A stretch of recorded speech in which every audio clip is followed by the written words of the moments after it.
ఆకాశవాణి ప్రాంతీయ వార్తలు చదువుతున్నది ఎస్ మణి. ముఖ్యంగా శ్రోతలందరికీ సంక్రాంతి శుభాకాంక్షలు. ముఖ్యాంశాలు: ప్రకృతిని అనుసంధానిస్తూ సంక్రాంతి పండుగ మన జీవన శైలిలో ఒక భాగంగా మారేలా ప్రేరేపిస్తుందని ప్రధానమంత్రి నరేంద్ర మోదీ పేర్కొన్నారు. మకర సంక్రాంతి సందర్భంగా ఉభయ తెలుగు రాష్ట్రాల ముఖ్యమంత్రులు ప్రజలకు శుభాకాంక్షలు తెలిపారు. ఆంధ్రప్రదేశ్ ముఖ్యమంత్రి నారా చంద్రబాబు నాయుడు తిరుపతి జిల్లాలో నాగాలమ్మ అమ్మవారిని ఈ రోజు దర్శించుకోనున్నారు. మత్స్యకారుల సమస్యల పరిష్కారానికి ప్రభుత్వం అన్ని చర్యలు తీసుకుంటుందని తెలంగాణ బీసీ సంక్షేమ శాఖ మంత్రి పొన్నం ప్రభాకర్ హామీ ఇచ్చారు. ఇక వార్తల్లోని వివరాలు: ప్రకృతి పట్ల కృతజ్ఞత కేవలం మాటలకే పరిమితం కాకుండా మన జీవన శైలిలో ఒక భాగంగా మారేలా సంక్రాంతి పండుగ ప్రేరేపిస్తుందని ప్రధానమంత్రి నరేంద్ర మోదీ పేర్కొన్నారు. ఢిల్లీలో కేంద్ర సమాచార ప్రసార శాఖ సహాయ మంత్రి డాక్టర్ ఎల్ మురుగన్ నివాసంలో నిన్న జరిగిన పొంగల్ వేడుకల్లో ఆయన పాల్గొన్నారు. ఈ సందర్భంగా ప్రధానమంత్రి మాట్లాడుతూ భూమిని పరిరక్షించడం మన బాధ్యత అని స్పష్టం చేశారు. నేలను ఆరోగ్యంగా ఉంచడం, నీటిని సంరక్షించడం, భవిష్యత్తు తరాల కోసం వనరులను సమతుల్య పద్దతిలో ఉపయోగించడం అత్యంత ఆవశ్యకమని పేర్కొంటూ, ये धरती हमें इतना कुछ देती है, उसे संजोने का दायित्व भी हमारा है. अगली पीढ़ी के लिए मिट्टी को स्वस्थ रखना, पानी को बचाना और संसाधनों का संतुलित उपयोग करना सबसे जरूरी है. मिशन लाइफ, एक पेड़ मां के नाम, अमृत सरोवर जैसे हमारा अभियान इसी भावना को आगे बढ़ाते हैं. సూర్యుడు మకర రాశిలోకి ప్రవేశించే పవిత్ర పర్వదినం మకర సంక్రాంతి సందర్భంగా ఆంధ్రప్రదేశ్ ముఖ్యమంత్రి నారా చంద్రబాబు నాయుడు రాష్ట ప్రజలకు శుభాకాంక్షలు తెలిపారు. విశిష్టమైన ఈ సంక్రాంతి పండుగ ప్రజల జీవితాల్లో సుఖ సంతోషాలు నింపాలని మనస్ఫూర్తిగా కోరుకుంటున్నట్లు సామాజిక మాధ్యమం ఎక్స్లో పేర్కొన్నారు. కొత్త కాంతులను మోసుకొచ్చే సంక్రాంతి పండుగను ప్రజలందరూ ఆనంద ఉత్సాహాల మధ్య జరుపుకోవాలని తెలంగాణ ముఖ్యమంత్రి ఏ రేవంత్ రెడ్డి ఆకాంక్షించారు.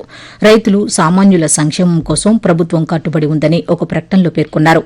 తెలంగాణ రాష్టం కేవలం వ్యవసాయంలోనే కాకుండా పరిశ్రమలు, ఉత్పత్తి, సేవా రంగాల్లోనూ తిరుగులేని పురోగతిని సాధిస్తుందని ముఖ్యమంత్రి స్పష్టం చేశారు. ఆంధ్రప్రదేశ్ ముఖ్యమంత్రి నారా చంద్రబాబు నాయుడు తిరుపతి జిల్లా నారావారిపల్లె పర్యటనలో భాగంగా తమ ఇలవేలుపు గ్రామదేవతైన నాగాలమ్మను ఈ రోజు దర్శించుకోనున్నారు.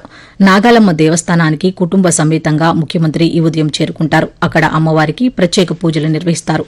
దేవస్థానం నుంచి నివాసానికి చేరుకున్న అనంతరం ఈ రోజు మధ్యాహ్నం ముఖ్యమంత్రి నారావారిపల్లె నుంచి అమరావతికి చేరుకుంటారని అధికారులు వెల్లడించారు. ప్రకృతి వ్యవసాయంతో ఎన్నో లాభాలు ఉన్నాయని తిరుపతి జిల్లాకు చెందిన రైతులు తెలియజేస్తున్నారు. కేంద్ర ప్రభుత్వ సహకారంతో సేంద్రియ ఎరువులతో సహజ వ్యవసాయం చేస్తూ ఒకవైపు ప్రజల ఆరోగ్యాన్ని కాపాడుతూ మరోవైపు తాము ఆర్థికంగా నిలదొక్కుంటున్నామని వారు ఆకాశవాణికి తెలిపారు. రాబోయే కాలంలో స్థిరమైన వ్యవసాయాన్ని అందించాలన్న ఉద్దేశంతోనే ఎరువులు, రసాయనాలు వాడకుండా ప్రకృతి వ్యవసాయంపైనే ప్రత్యేక దృష్టి సారించామని జిల్లాకు చెందిన మహిళా రైతు భ్రమరామ్మ తెలియజేస్తూ, ప్రకృతి వ్యవసాయం 365 రోజులు భూమిని పంటలతో కప్పి ఉంచడం ఒక ముఖ్య ఉద్దేశంగా పెట్టుకున్నాము. ఈ ముఖ్య ఉద్దేశంలో ప్రధాన పంట ఖరీఫ్, రబీ అన్ని 2 సీజన్లకి పిఎండిఎస్ చల్లుకుంటాము. పిఎండిఎస్ చల్లుకుంటూ మన పక్క పొలం రైతులు కూడా కెమికల్ వాడకుండా ప్రకృతి వ్యవసాయంలో ఉండాలని లోకల్ గ్రూప్స్ ఏర్పాటు చేయడం జరిగింది.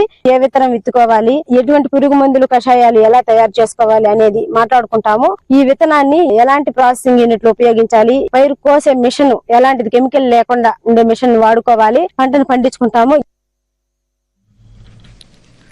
మత్స్యకారుల సమస్యల పరిష్కారానికి ప్రభుత్వం అన్ని చర్యలు తీసుకుంటుందని తెలంగాణ బీసీ సంక్షేమ శాఖ మంత్రి పొన్నం ప్రభాకర్ హామీ ఇచ్చారు.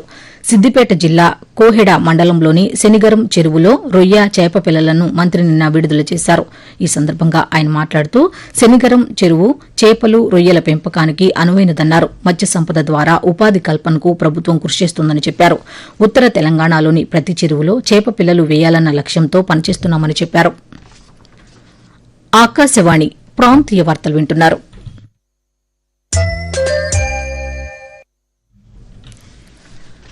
రాష్టపతి ద్రౌపది ముర్ము నేటి నుంచి 2 రోజుల పాటు పంజాబ్లో పర్యటించనున్నారు. అమృత్సర్లోని గురునానక్ దేవ్ విశ్వవిద్యాలయం 50వ స్వర్ణోత్సవ స్నాతకోత్సవానికి రాష్టపతి ముఖ్య అతిథిగా ఈ రోజు హాజరు కానున్నారు. రేపు జలంధర్లోని doctor BR Ambedkar national institute of టెక్నాలజీలో జరిగే 21వ స్నాతకోత్సవానికి హాజరై విద్యార్థులకు డిగ్రీ పట్టాలను ప్రదానం చేస్తారని అధికారులు వెల్లడించారు. రైల్వే ప్రయాణికులకు టీ, కాఫీ, సూప్ ఆకర్షణీయంగా, హైజెనిక్ గా అందించేందుకు కొత్త ఆలోచన అమలుకు శ్రీకారం చుట్టినట్లు వాల్తేరు డీఆర్ఎం లలిత్ బోహ్రా వెల్లడించారు. విశాఖపట్నంలో నిన్న ఆయన పాతికేయులతో మాట్లాడుతూ కొత్త వెండింగ్ ఫ్లాస్కులతో ఇకపై విక్రయదారులు రైలు బోగీల్లో కనిపించనున్నట్లు తెలిపారు.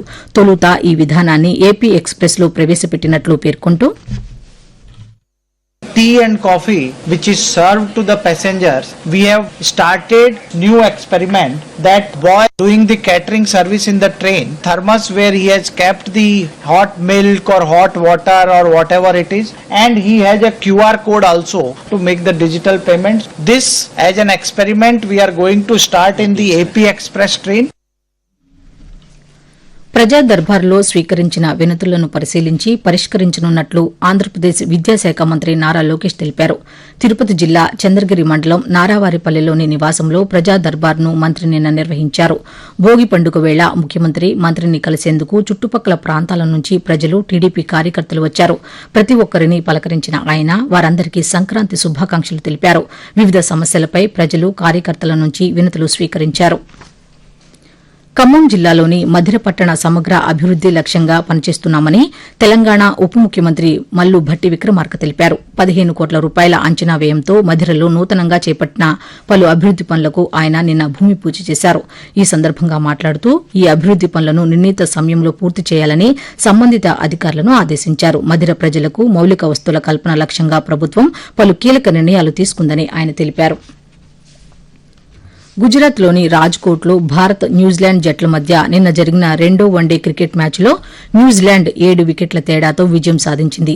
తొలుత బ్యాటింగ్ చేసిన భారత జట్టు 7 వికెట్ల నష్టానికి 284 పరుగులు చేసింది. ఈ లక్ష్యాన్ని న్యూజిలాండ్ 47.3 ఓవర్లలోనే 3 వికెట్లు కోల్పోయి ఛేదించింది. దీంతో సిరీస్ను న్యూజిలాండ్ 1-1తో సమం చేసినట్లయింది. రెండు జట్ల మధ్య మూడవ వన్డే మ్యాచ్ ఈ నెల 18వ తేదీన మధ్యప్రదేశ్లోని ఇండోర్లో జరగనుంది. వాతావరణం. ఆంధ్రప్రదేశ్ యానంలలో రాగల 2 రోజుల్లో ఈశాన్య రుతుపవనాలు నిష్క్రమించేందుకు పరిస్థితులు అనుకూలంగా మారుతున్నాయని అమరావతిలోని భారత వాతావరణ కేంద్రం తెలిపింది. వీటి ఫలితంగా రాష్టంలోని కోస్తా ఆంధ్రప్రదేశ్, యానం, రాయలసీమలలో పొడి వాతావరణం నెలకొనడంతో పాటు దట్టమైన పొగమంచు 1-2 చోట్ల కురిసే అవకాశం ఉందని వాతావరణ కేంద్ర అధికారి ఎం వెంకట్రావు పేర్కొన్నారు. కనిష్ట ఉష్ణోగ్రతల్లో రానున్న 5 రోజుల పాటు గణనీయమైన మార్పులు ఉండవని తెలిపారు. ఇక మరోవైపు తెలంగాణలో రానున్న 5 రోజుల పాటు పొడి వాతావరణం ఏర్పడే అవకాశం ఉందని హైదరాబాద్లోని వాతావరణ కేంద్రం వెల్లడించింది. 2 రోజుల పాటు ఆదిలాబాద్, కొమరం భీం, నిర్మల్, మంచిర్యాల జిల్లాల్లో పలుచోట్ల కనిష్ట ఉష్ణోగ్రతలు 11 నుంచి 15 డిగ్రీల సెల్సియస్ లోపు నమోదయ్యే అవకాశం ఉందని పేర్కొంది.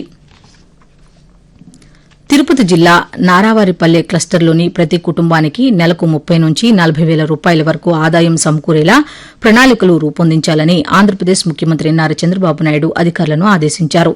నారావారిపల్లెలోని తన నివాసంలో అధికారులతో ఈ అంశంపై ఆయన నిన్న సమీక్షించారు. ఈ సందర్భంగా రానున్న ఏడాది కాలంలో నారావారిపల్లె క్లస్టర్ను ఎలా అభివృద్ది చేయాలన్న అంశంపై జిల్లా అధికారులకు ముఖ్యమంత్రి పలు సూచనలు చేశారు. న్యూఢిల్లీలోని పార్లమెంట్ హౌస్ కాంప్లెక్స్లోని సంవిధాన సదన్ సెంట్రల్ హాల్లో కామన్వెల్త్ స్పీకర్లు, ప్రిసైడింగ్ అధికారుల 28వ సదస్సును ప్రధానమంత్రి నరేంద్ర మోదీ ఈ రోజు ప్రారంభిస్తారు. ఈ